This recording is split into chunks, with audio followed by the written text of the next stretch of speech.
अल्लाह के नाम पे करते। कसम खुदा की मेरे पास पैसे नहीं हैं। यार वीडियो बनाने जा रहा हूँ, फिर सोचता हूँ व्यू तो आ नहीं रहे, क्या फ़ायदा वीडियो बनाने का। यार तो तुम ठीक रहे हो। अब तुम ही बताओ क्या करें। अल्लाह के नाम पे दे दे रे पापा। एक मिनट, बेहतरीन आइडिया है। क्या? आओ तो तुम। या अल्लाह, दे अल्लाह, या अल्लाह, दे अल्लाह, दे अल्लाह, या अल्लाह, या अल्लाह। हाँ, ये घर आ गए।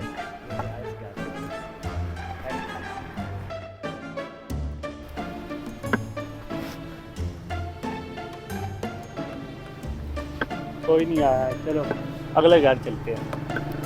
या अल्लाह, दे अल्लाह, या अल्लाह, दे अल्लाह, या अल्लाह, दे अल्लाह, या अल्लाह।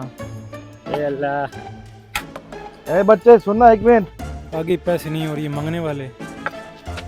सवाल ये क्या, एक सवाल अल्लाह के नाम पे करते। कसम खुदा की मेरे पास पैसे नहीं हैं। पैसे कौन मांग रहा है भाई? सिर्फ एक सब्सक्राइबर है, मेरे पास नेट ही नहीं है। हॉटस्पॉट ऑन है और पासवर्ड भी नहीं है। कनेक्ट करो। कोट मोमन गाइस, ये हो गया। अल्लाह तुम्हारा वाला करे। और सदका जारिया समझकर इसे शेयर भी करना, लाइक भी करना।